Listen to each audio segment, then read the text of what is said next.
Hello and welcome to the Query channel. I am Jason, your host. I hope you're all having a wonderful day. Gonna talk about quite a dark subject now. The effects of losing a partner. Not something any of us want to experience. But if you get into a relationship and it doesn't fail, then one day will be your last day. And either you will pass or they will pass first.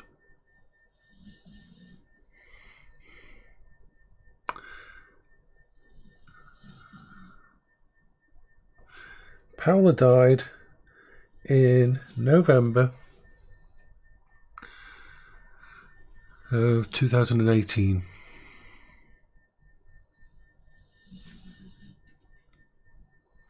And it still hits me like a brick.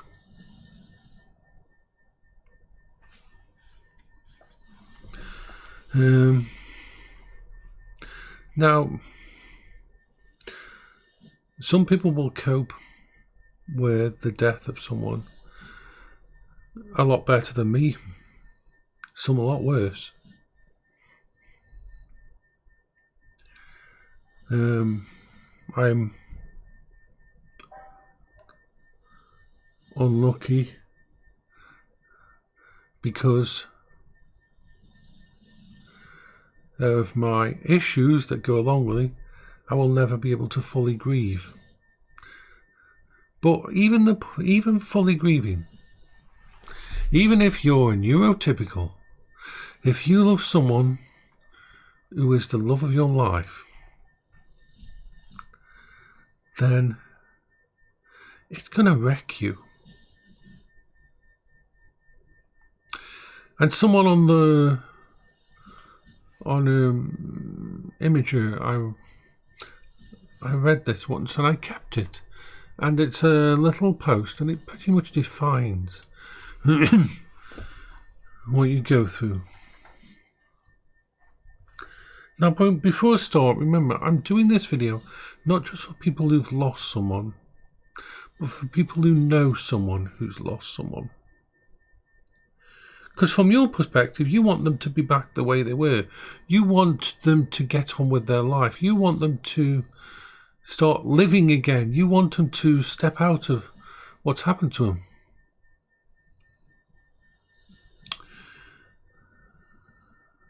Sometimes that's possible. But you need to understand something. And this little few paragraphs that someone wrote completely and totally sums up what happens when you lose someone. The death of a spouse or partner is different than any other loss, in the sense that it literally changes every single thing in your world going forward. When your spouse dies, the way you eat changes. That is very true. Everything you cook that you used to cook for your partner is different. It's worse. Every favourite meal, every going out, every takeout that you used to share with this person will hit you like a brick. The way you watch TV changes. Yes. I think it was 4 months after Paola died, I couldn't watch anything other than Scrubs. We used to love watching through the Marvel films, old films, sci-fi, horror. And even now, I still have trouble watching TV programs that we would like to, we watch together.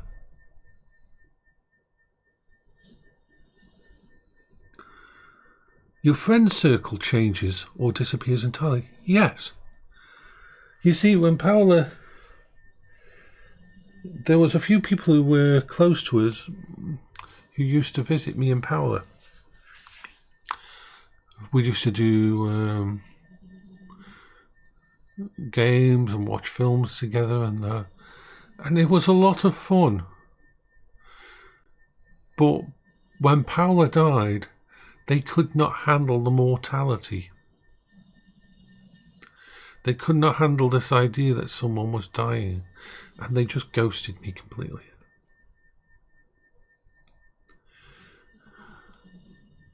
You'll find that'll happen. People don't like to be reminded of mortality, which is a mistake, and I'll tell you why at the end, because this may be a dark video, but it ends on a positive note. So bear with me. Your entire dynamic life changes. Your entire family dynamic life changes.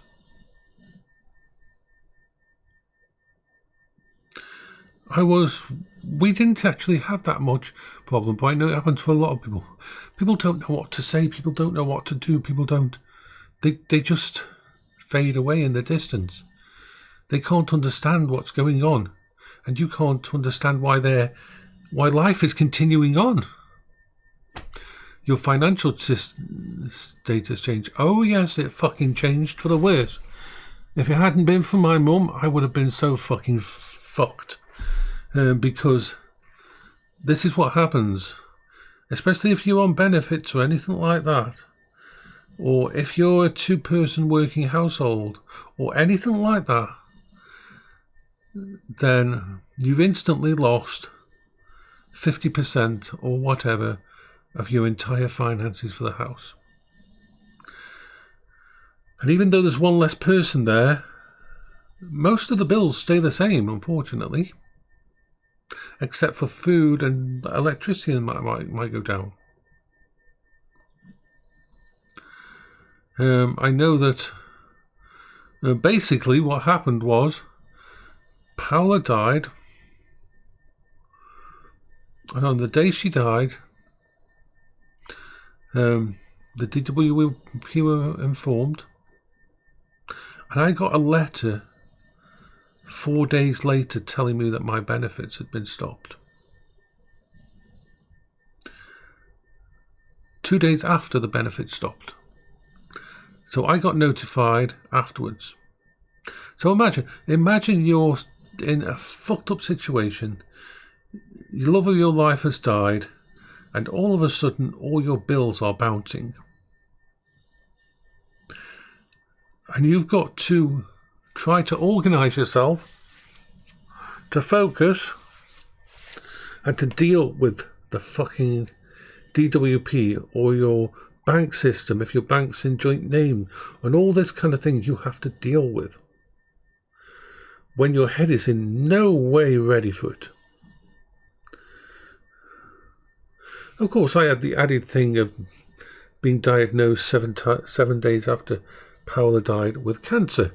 So that mine was really, really more fucked up. But still, this isn't a level of graduation of okay to suckage. It's a level of suckage to worst suckage. So no matter what, it's never good.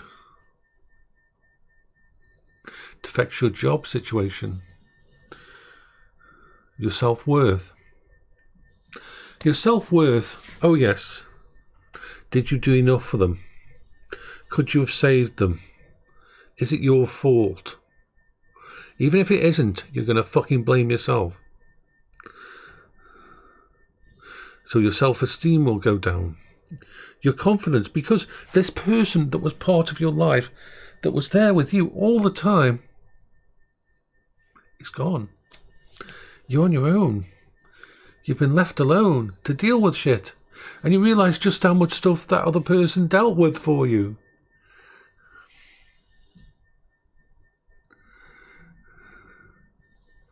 Everything, even the way you breathe will change, because having another person in the house that you live with and that, your breathings actually mirror each other and things like that can happen. And when they're gone, it's like something's changed. Something's changed. Everything's changed. Your life rhythms completely change. Your mentality and your brain function. You should read up on something called widow brain. It's sort of like a brain fog that hits you when you lose someone, your partner. It fucks you up. Your physical body, your hobbies and interests. Because if you shared all those hobbies and interests with your partner and you'd been together for a long time, like me, we were together for 20 odd years, all of those things are ripped apart.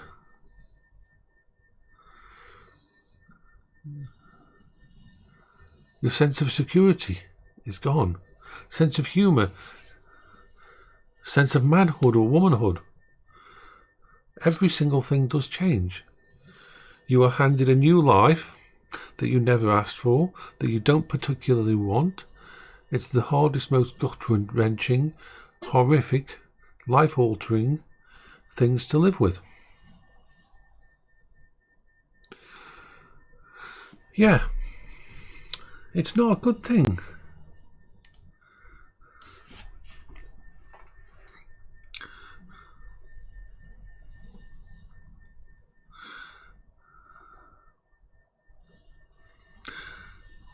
I remember seeing something in my mental health office of the person that I went to see. This was the grief counsellor who couldn't do much for me because of my PTSD and everything else. But I remember something that they had on their wall. And it went like this. I know you're sad, so I won't tell you to have a good day. Instead, I advise you to simply have a day. Stay alive, feed yourself, wear comfortable clothing, and don't give up on yourself just yet. It'll get better. Until then, have a day.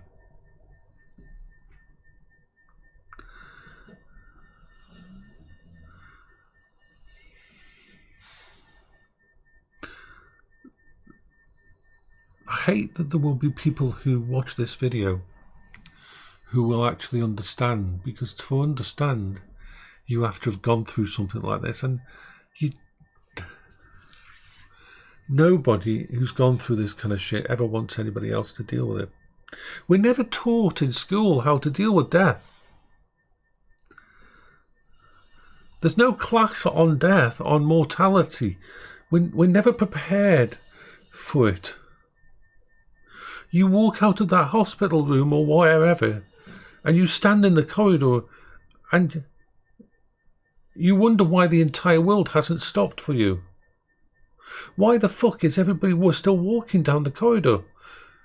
The love of your life has just died. The world has ended for you. The world has stopped for you. And every fucker else in the damn place is just continuing on. And your brain will just break. And you'll feel disconnected from everyone else.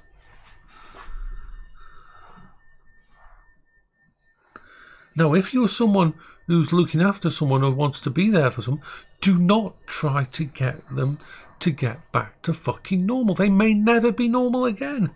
You'll have to accept that. Be there for them when they want to talk. Just be there for them, even if they don't want to talk. But don't try to force things to get better.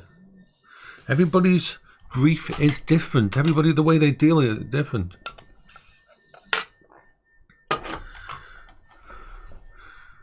And if you see them going down in a bad way, get them help.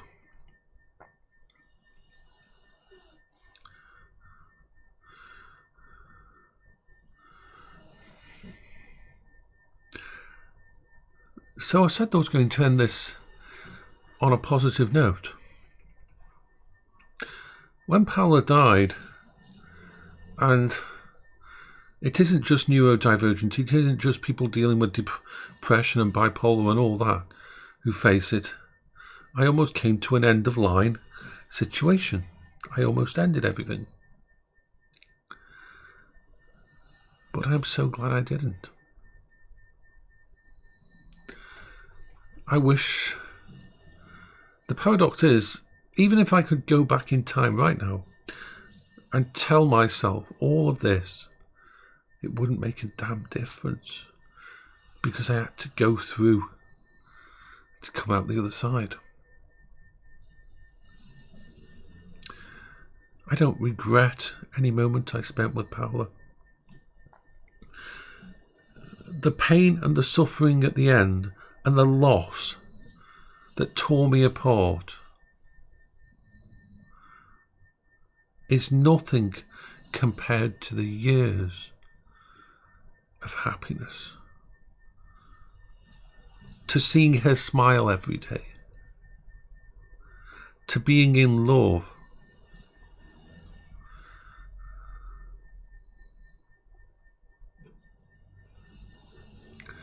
Even now that makes me smile.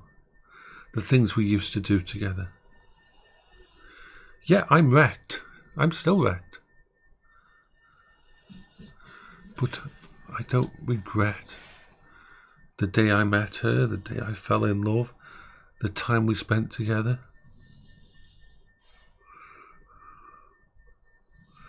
I don't regret every challenge we faced together.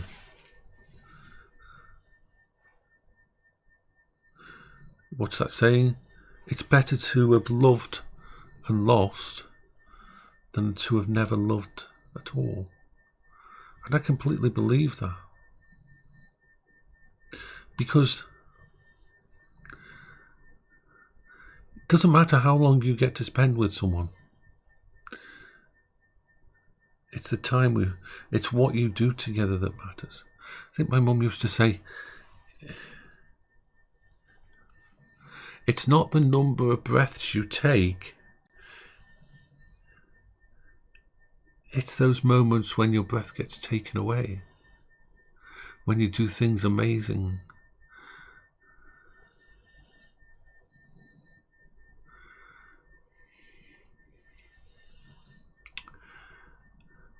Never fear being in love.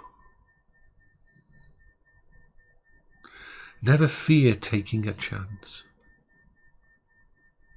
It won't always work out.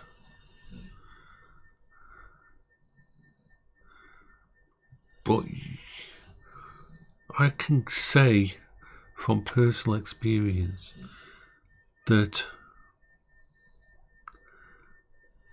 I don't have any regrets